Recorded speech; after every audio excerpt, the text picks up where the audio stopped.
Fala pessoal, meu nome é João, sou guia de engenharia e hoje a gente vai ver como avaliar a eficiência da produtividade em obras.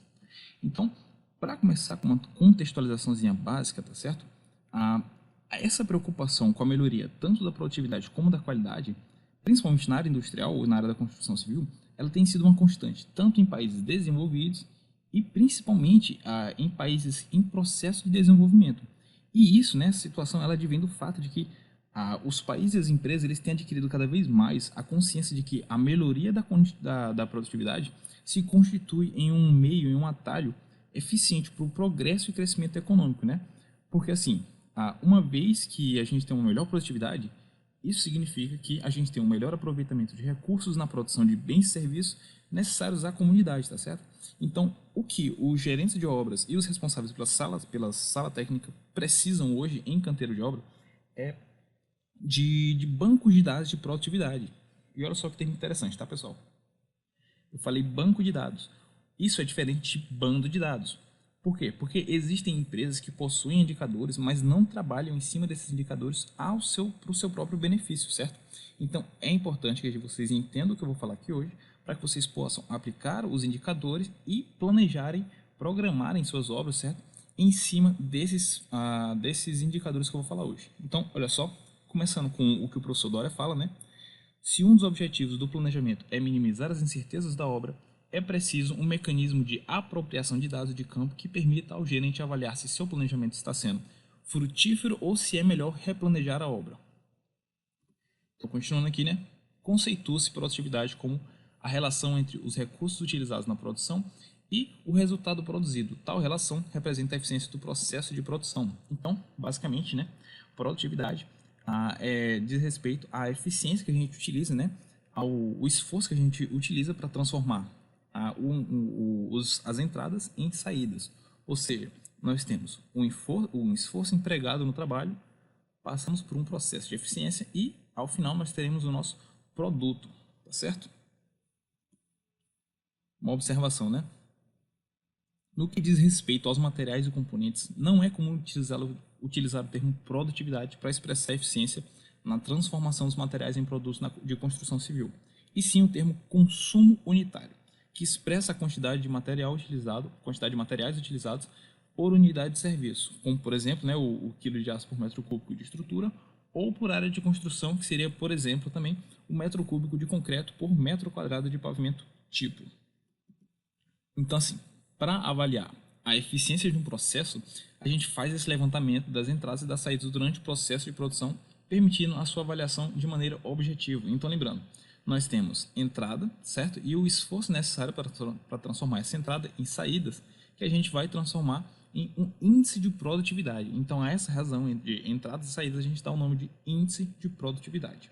E no que se refere à mão de obra, o indicador de produtividade é expresso pela relação entre o tempo dedicado, expresso em horas, né, principalmente em horas, pela equipe de produção, número de homens para a produção de um serviço ou bem em homem-hora e a quantidade de serviço produzido, ou seja, o índice de produtividade ele pode ser dado por homem-hora pela quantidade de serviço, né? Isso aqui a gente vai ver que se chama também de RUP, ou seja, razão unitária de produção. Inclusive é o que está escrito aqui embaixo, né? A produtividade da mão de obra é medida através de um índice, denominado razão unitária de produção. A RUP relaciona os homens-hora despendidos, ou seja, são as nossas entradas, ou seja, é onde vai ser realizado o esforço, a quantidade de serviço executado, que seria as nossas saídas, ou seja, o nosso produto final. Então vamos lá. O indicador de produtividade no uso dos materiais é usualmente denominado de indicador de consumo e é obtido pela relação entre a quantidade de materiais utilizados na produção de um bem ou serviço. Então, basicamente é a mesma coisa. É sempre a relação de uma entrada e uma saída. Aqui também seria a mesma coisa. Quantidade de materiais e o nosso serviço, né? A nossa saída, quantidade de serviço. Então, olha só voltando aqui, repara que nessa relação entre entrada e saída, quanto maior for a RUP, né, a medida RUP, significa que nós teremos um pior índice de eficiência do processo. Isso significa que a gente vai precisar de mais esforço, né, um maior esforço da mão de obra, para executar certa quantidade de serviço, tá certo? Então, lembre-se disso. Quanto maior for o valor desse índice, quanto maior for a RUP, menor será a eficiência do nosso processo, ou seja, menos produtivos estaremos sendo. Continuando. Segundo Souza, o indicador de produtividade que pode ser reclassificado de acordo com a sua abrangência, né, tipo de mão de obra analisado, e o intervalo de tempo relacionado às entradas e saídas. Então, quanto à abrangência, né, nós podemos ter uma RUP oficial, uma RUP direta e uma RUP global. Quanto ao intervalo de tempo, nós podemos ter também três: a RUP diária ou RUP cíclica, aqui era para ser cíclica, tá? A RUP cumulativa e a RUP potencial. Então vamos lá, quanto à abrangência. Vamos definir cada um daqueles termos que eu apresentei aqui atrás, tá certo? Então vamos lá, RUP oficial. Ela considera apenas as horas despendidas pelos oficiais. Quando é ou seja, ela é aplicada quando é associada à mão de obra dos oficiais envolvidos diretamente na produção. Ou seja, se eu estou fazendo um levantamento de alvenaria, eu tenho uma equipe, provavelmente uma formação, vamos dizer que eu tenho 2 pedreiros e um servente. Então, nessa medida de RUP oficial, eu somente vou considerar os pedreiros e não o servente, tá certo? RUP direta. Quando, além dos homem-hora correspondentes aos oficiais, inclui-se também as horas correspondentes aos ajudantes envolvidos diretamente com a produção. E por fim, a gente tem a RUP global, que ela considera todos os operários envolvidos no serviço, incluindo o apoio à mão de obra direta, ou seja, envolve toda a mão de obra relacionada com serviço e análise. Então, quando a gente for fazer a apropriação de dados, a gente vai depender de quem for realmente fazer a apropriação de dados, determinar qual seria o tipo de RUP que você quer analisar de fato para fazer o seu estudo, certo? Se você quer fazer uma RUP oficial, uma RUP direta ou uma RUP global. O interessante é que você tenha todas, tá bem?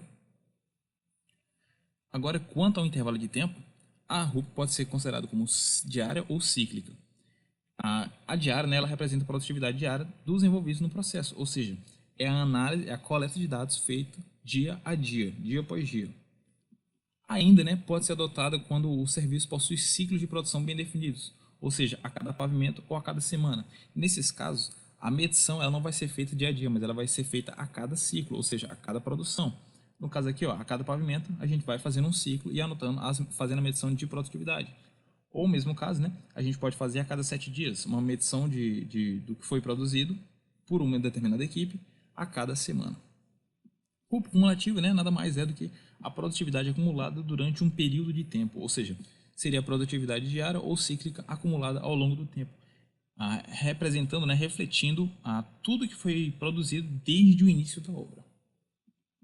E RUP potencial corresponde à mediana dos valores de RUP diária abaixo da RUP cumulativa. A gente vai entender isso mais tarde dentro de uma planilha para vocês saberem como determinar a RUP potencial. Então, assim, a RUP diária ela indica o efeito dos fatores presentes no dia de trabalho, ou seja, ela reflete a realidade do dia trabalhado, tá certo? Enquanto a RUP cumulativa ela indica a tendência de desempenho do serviço, amenizando assim os efeitos ocasionados pelos dias anormais ocorridos durante o período de execução do serviço analisado. A RUP potencial, por sua vez, ela é representativa de um bom desempenho, passível de ser repetido muitas vezes na obra que esteja sendo avaliada. A RUP potencial representa um valor de RUP diária associado à sensação de bom desempenho e que, ao mesmo tempo, mostra-se factível em função dos valores de RUP diária detectados. Então, quando a gente for ver mais na frente um exemplinho feito em uma planilha, a gente vai ter um valor de RUP potencial, valor de RUP diário e alguns valores de RUP cumulativa. E a RUP potencial ela vai indicar qual seria a nossa meta de produtividade que a gente pode estabelecer para as nossas equipes. Ou seja, aqui já começa o nosso primeiro indicativo de estudo em cima de uma equipe, certo? Para melhoria de resultados, para melhoria contínua dos processos. Então, quando você determinar sua RUP potencial, você vai buscar traçar diretrizes, né, um plano de ataque, para que a produtividade da sua equipe continue reduzindo, mantendo, né, ou melhorando a utilização dos recursos e sempre buscando a melhoria contínua, certo? Ou seja, utilizar menos recursos para produzir mais resultados. Então, né, o método de obtenção desses indicadores que eu falei para vocês estrutura-se em 6 fases, das quais 3 referem-se ao processo de coleta de dados, uma ao processamento dos dados e outra à apresentação de informações. Né? No caso, são 2 de processamento dos dados. Então, vamos lá, a gente tem a primeira fase, né, que é a caracterização da obra e do serviço. Né? que é a caracterização dobra do serviço de modo a contextualizar os indicadores obtidos naqueles cálculos de RUP, tá certo? A segunda fase, que é a definição do consumo de referência, né? Essa fase ela se refere à quantificação do consumo de materiais teoricamente necessário para a execução do serviço em estudo. Terceira fase, contabilização do consumo real de materiais utilizados, que vai ser definido nessa fase o consumo real de material utilizado para a execução do serviço. Na quarta fase, a gente tem a obtenção de informações relativas aos materiais ou serviços em diferentes etapas do processo. Refere-se, né, à obtenção de informações que possam explicar uma parcela das perdas detectadas, ou seja, os indicadores parciais de perda, ou subsidiar, né, a discussão de causas de ocorrência das perdas detectadas. Então, aqui começa, né, os passos para que a gente utilize esses indicadores em estudos mais aprofundados para alterar a realidade em canteiro de obra, tá certo? Quinta fase é o processamento de dados, né, onde são calculados os indicadores de perda a partir dos dados coletados na fase anteriores e, por fim, a gente tem a apresentação dos resultados, né, que vai se referir justamente à conferência dos valores obtidos e ao processo, né, de traçar novas metas para a redução para a melhoria da produtividade. Então aqui o exemplo, né, para a gente entender realmente de fato o que foi falado até agora, eu dividi aqui um serviço, por exemplo, uma execução de uma alvenaria de bloco de concreto em 20 dias para algumas equipes. Então, o primeiro passo vai ser anotar durante 20 dias quanto foi produzido e qual vai ser a relação de homem-hora. Então, por exemplo, aqui, eu fui no primeiro dia, realizou 66, no segundo dia, aqui em metros quadrados, tá? Segundo dia, 99,68 metros quadrados, e assim vai até o 20º dia.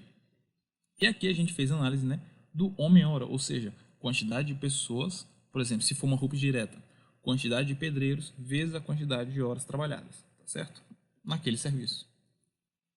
Então a gente também vai fazer a inserção dos valores cumulativos. Como que eu faço os valores cumulativos? Se eu quero a quantidade de serviço cumulativo, eu vou pegar 66 na primeira linha e repito aqui. Na segunda linha eu faço 66 mais 99. Depois eu faço 66 mais 99 mais 87. E assim por diante, certo? É a mesma coisa para uma hora. Se na minha primeira linha eu tenho 35, na primeira linha eu terei 35. Se na segunda linha eu tenho 25, eu somo com o anterior. 35 mais 25, 60. Na terceira linha, 35 mais 25 mais 32, 92, tá certo? E assim a gente vai até o final. Feito isso, a gente pode proceder agora ao cálculo das RUPs. Então, a RUP diária vai ser basicamente o quê? Dividir essa coluna por essa coluna. Então, vamos lá. A RUP diária do dia 1 seria 35 dividido por 66. Do dia 2 seria 25 dividido por 99 e assim por diante. E com isso, eu obtenho os seguintes valores. Eu tenho uma produtividade de 0,53, de 0,25. Isso aqui também é chamado de índice, tá, pessoal? Para quem trabalha com orçamento, costuma chamar isso aqui de índice, tá certo? A RUP cumulativa vai ser agora o mesmo cálculo, só que para a coluna do cumulativo, ou seja, 35 dividido por 66, 60 dividido por 165, 92 dividido por 253 e assim por diante. Então a gente vai obter algo mais ou menos nessa proporção, tá certo? E agora, para a determinação da RUP potencial, ou seja, para o estabelecimento das nossas metas de redução de produtividade, de aumento de produtividade, de melhoria de produtividade, a gente vai ter que determinar quais RUPs diárias foram menores que as RUP cumulativa. Então a gente vai fazer a seguinte determinação. Repare que nesse caso aqui, a RUP diária foi maior do que a RUP cumulativa, então a gente não processa esse valor. Mesma coisa aqui, ó. A RUP diária foi maior do que a RUP cumulativa, então a gente não processa esse valor. Com os valores que a gente obteve, a gente vai calcular a mediana desses valores. Então, a mediana dessa coluna corresponde a 0,24.